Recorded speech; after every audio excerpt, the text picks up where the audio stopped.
It began like every other hot Saturday in Lagos, the kind where the air was filled with laughter and mischief. The waves rolled lazily at Elagushi Beach, and hundreds of young people flooded the shore, dancing to Afrobeats, taking pictures, and showing off perfect bodies in designer swimsuits. Among them was Zara, a stunning 23-year-old influencer, famous for her flawless skin, bold makeup, and wild confidence. Her Instagram had over 200,000 followers who worshipped her like a goddess. Every weekend, she and her two best friends Tonya and Blessing hit the beaches and private pools, capturing slow-motion video for their fans. But behind Zara's smile was hunger, not for food, but for power, wealth, and attention. She wanted more. The fame she had wasn't enough. She wanted to dominate.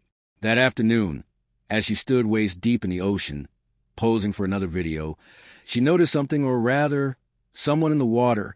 A woman, impossibly beautiful, with skin like polished bronze and eyes that shimmered like emeralds. She was half submerged, her long hair flowing like silk in the current. "Hey, you're so pretty," Zara shouted playfully, thinking it was another model. The woman smiled, a slow, knowing smile, and whispered in a voice that seemed to echo through the waves, "Come closer, Zara. You've been chosen." Zara froze when she heard her name. The woman had said her name. Before she could respond, a cold breeze swept through the beach. The music distorted, the laughter faded, and for a second, everything around her seemed to slow. The sea rippled, glistening with colors she had never seen before, turquoise, violet, and deep sapphire. And then everything snapped back. The woman was gone. Zara stood there trembling, her heart racing. What was that? She muttered. That night, she couldn't sleep. In her dreams, she saw the same woman again, sitting on a throne of coral and pearls deep under the sea. Around her danced other beautiful, seductive, and powerful women, wearing shimmering garments that looked woven from water itself. They called themselves the Daughters of the Deep. The woman from the beach, now revealed as Queen Lyriel of the Marine Kingdom, spoke softly. "Zara, your beauty and fame are nothing compared to what you could be. I can make you more than human, rich, desired, and worshipped. But every gift comes with a promise. Do you accept?" Zara hesitated. The throne room pulsed with eerie beauty. The music was hypnotic. Every instinct screamed that this was a dangerous bargain. But her greed whispered otherwise. "I accept," she said. The queen smiled, her eyes glowing like deep ocean fire. "Then rise, my daughter. Welcome to the queens of the underworld." Zara woke up gasping, her bedsheet soaked. On her wrist was a faint mark, a tiny blue wave symbol glowing softly before fading away. The next morning, strange things began to happen. Her followers tripled overnight. Brands called her out of nowhere, offering huge endorsement deals. Her pictures trended without reason. Even men who once ignored her suddenly became obsessed. But something else changed, too. Her reflection in the mirror flickered. Sometimes her eyes flashed silver. Sometimes her voice echoed slightly, like water. And every night, she dreamed of the ocean calling her name. Meanwhile, children in her neighborhood began to disappear one by one, all last seen playing near rivers or beaches. The police were baffled. But deep beneath the sea, the Daughters of the Deep were celebrating. Their newest queen had arrived. It had been 3 weeks since Zara's strange dream. 3 weeks of miracles, fame, and power. Her life had turned golden overnight.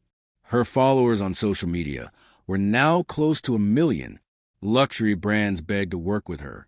Even celebrities she once admired now reached out to collaborate.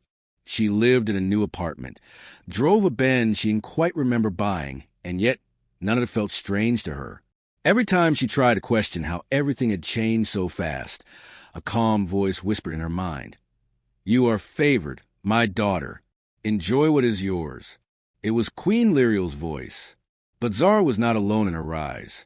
Her friends, Tony and Blessing, noticed her transformation and became envious.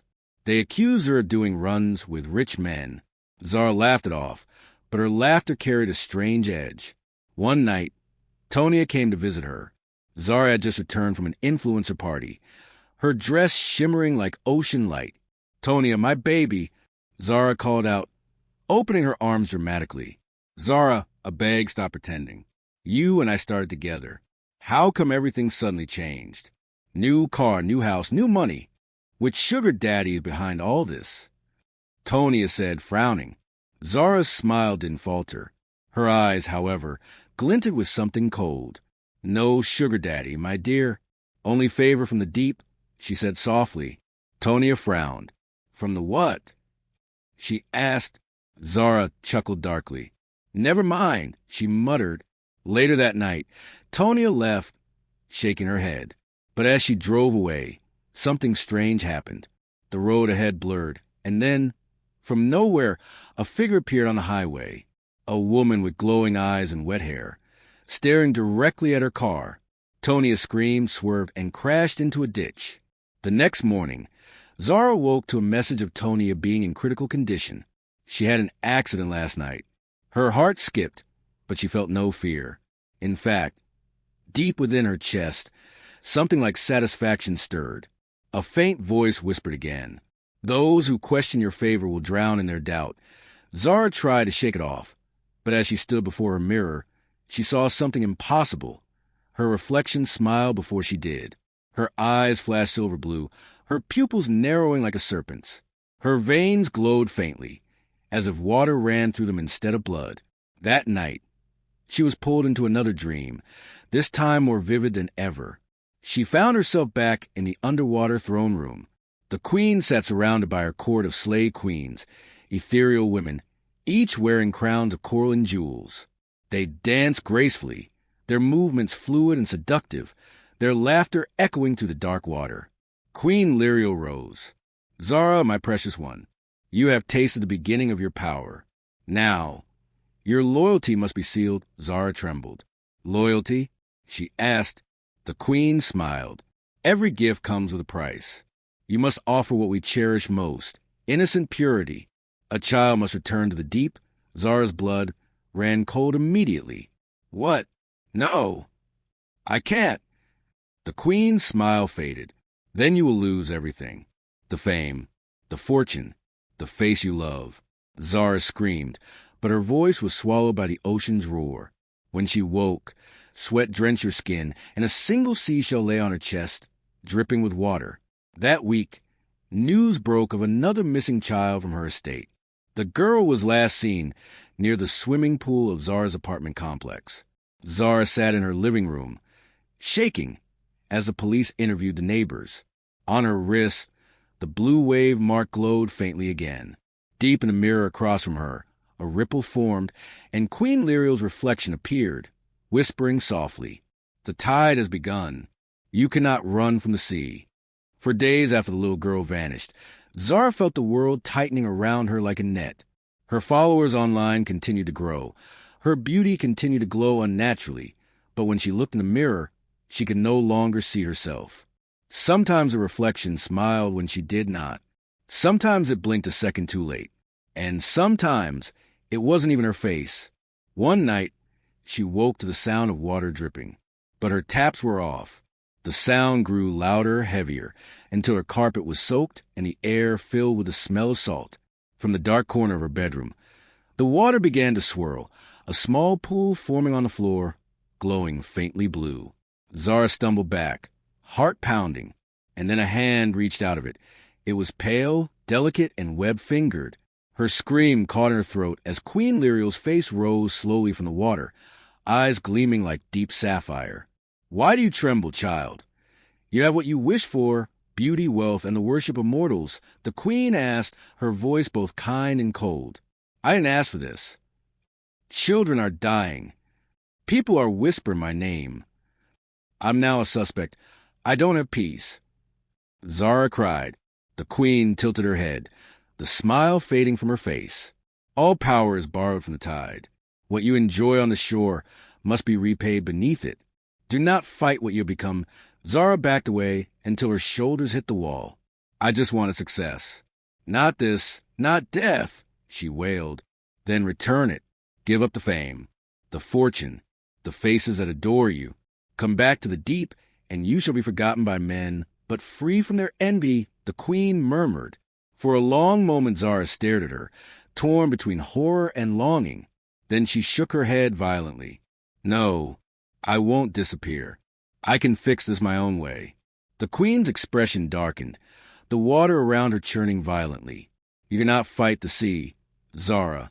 When the tide claims you, you drown, the queen yelled. With a thunderous crash, the vision vanished, leaving only silence and a wet floor. From that night onward, Zara began to unravel. Wherever she went, mirrors warped around her.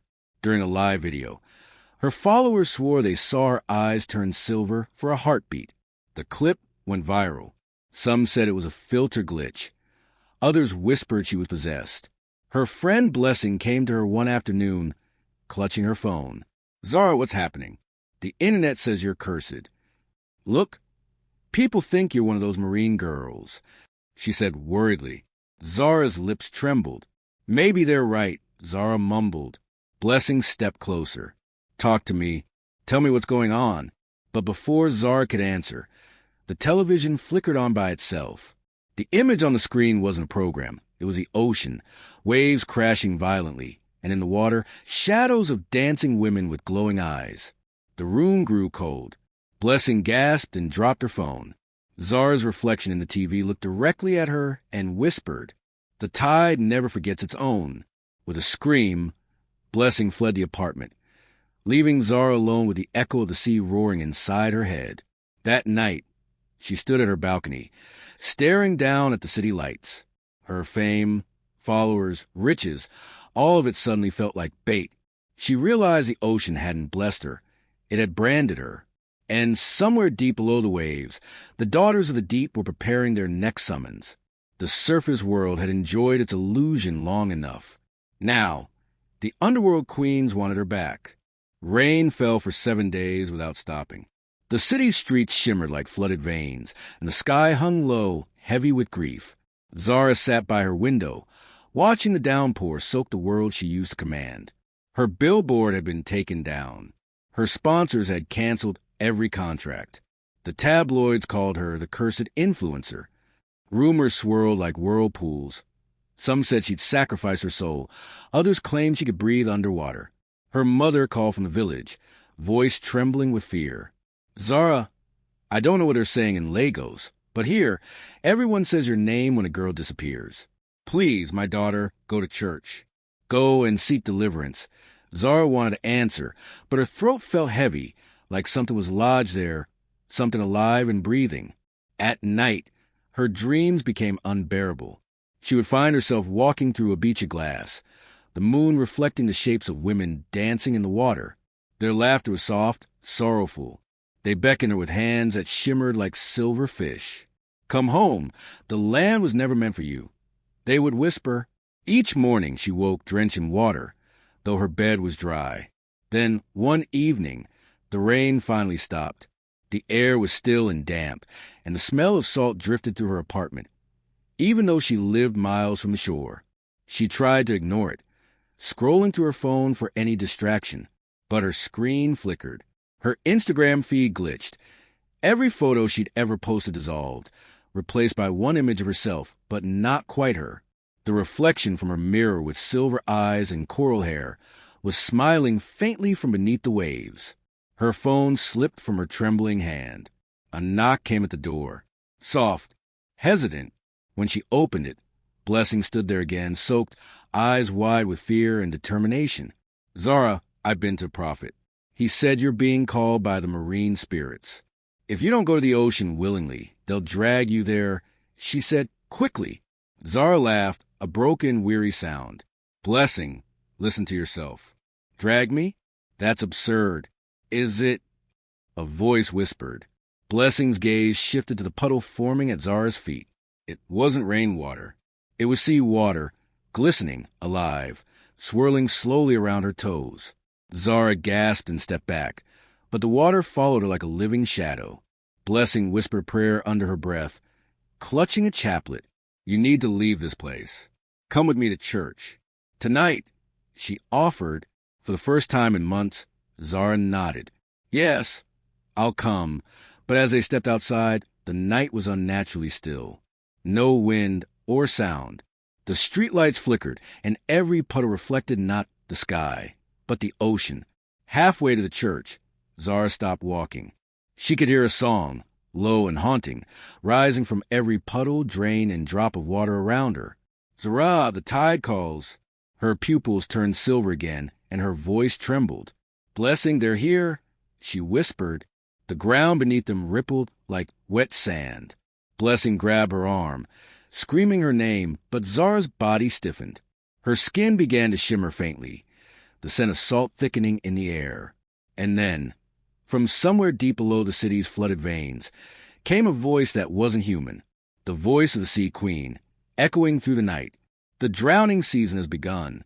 The Slay Queens returned to claim their sister. A violent gust of wind blew through the streets. The puddles surged upward, swirling like whirlpools, wrapping around Zara's ankles. Blessing held on with all her strength, crying, "No! Fight it, Zara. Fight it." Zara looked into her friend's eyes, tears mingling with seawater. "Tell them I'm sorry." And with that, she was gone, pulled down into the water itself, as if the city floor had turned to sea. Blessing screamed, clawing at the empty street, her voice swallowed by the storm that had suddenly returned. The next morning, the rain stopped again. The roads were dry. Zara's apartment stood empty. Only one thing remained, a small pool of water in her room, rippling gently though there was no wind. And on its surface, for a moment, her reflection smiled before fading away. Blessing never forgot the night the sea came to take Zara. No one believed her when she told them that her best friend had been taken and swallowed by a puddle that led to the underworld. The police wrote a report, labeled Zara missing, and moved on. But Blessing couldn't. Something in her spirit told her that Zara wasn't gone, at least not entirely. She began visiting churches, prophets, and dream interpreters. Some shook their heads and said, "She's been claimed by the marine kingdom." Others whispered, "She can still be redeemed if her heart chooses light." For weeks, Blessing prayed. She barely ate. She played Zara's last video on Instagram over and over again, the one where she'd stare into the camera, eyes glassy, voice trembling, saying, "Sometimes beauty has a price you can't refund." Then one night, months later, Blessing dreamt of the ocean. It was black and endless, but in the middle of it floated a golden throne made of shells and skulls. Upon it sat a woman of impossible beauty, skin like polished bronze, hair flowing like dark waves, eyes as deep as eternity. She was a Sea Queen, and beside her, in a gown made of silver scales, knelt Zara. Her voice was soft but hollow, like the echo of a forgotten song. "Blessing, don't cry for me. I chose this," Zara whispered. "Why? Why would you stay there? You were supposed to come back." Blessing asked, her voice breaking. Zara's eyes filled with tears that turned into pearls as they fell. "I didn't know what I was serving until it was too late. We thought we were chasing money, fame, and attention, but every click, every like, was a prayer to the ocean. Every man who desired us, jealous glance, mirror selfie, fed her. We became her daughters. The Sea Queen's laughter rippled through the waves, a sound beautiful and terrible. They worshipped their reflection, and I rewarded them with glory. Now they belong where beauty never fades. Beneath the sea," she said, her voice smooth as silk. Blessing fell to her knees. "Please, your majesty, let her go," she pleaded. The queen tilted her head. "Why? Would you trade her place?" The word struck Blessing like lightning. For a moment, she almost said yes out of love and guilt, but then she remembered Zara's last message. "Some prices can't be refunded. No, I'll set her free another way," Blessing whispered. The Sea Queen smiled knowingly. "Then wake up." The queen replied, pointing her staff towards her. Blessing jolted awake, gasping for her like someone who almost drowned, her room drenched in cold sweat. The clock read 3 a.m. The air smelled faintly of salt. On her floor, water had gathered in a perfect circle, glimmering like a mirror. Inside that reflection, Zara's face appeared once more. "Don't mourn me. Warn them," she said softly. Then the water evaporated, gone as quickly as it came. From that day forward, Blessing made it her mission to lecture young ladies like herself about contentment. She started a YouTube channel named The Truth Beneath the Waves every week. She told stories of young women who vanished after chasing beauty and quick fame. She showed Zara's photos, her videos, and warnings. At first, people mocked her. Then they began to listen. One viral clip showed Blessing standing by the ocean, wind whipping her hair, eyes burning with truth. You see that water? It looks peaceful, but not everything that glitters is sunlight. Some tides want to take you with them. Stay close to God, and don't chase what the sea promises, because it never gives, only trades, she said, pointing at the waves. Her words spread like wildfire. Mothers began counseling their daughters. Don't be a slave queen of the underworld. Be content with what you have, no matter how small it is. Schools invited Blessing to speak. Pastors quoted her lines in sermons. Years later, children would still whisper the tale when they stood near the water's edge. They'd say that on certain nights, when the moon was full, you could see a woman's reflection dancing in waves, hair of coral, eyes of silver, watching and waiting. Some say it's Zara. Others say it's the Sea Queen, searching for the next daughter who loves her mirror too much. And every time the ocean sings softly to the shore, the wind carries one warning. The same words that echo in every viewer's mind after the video ends. Tell us where you are watching us from. Drop your thought on the comment section. Please subscribe, like, and share.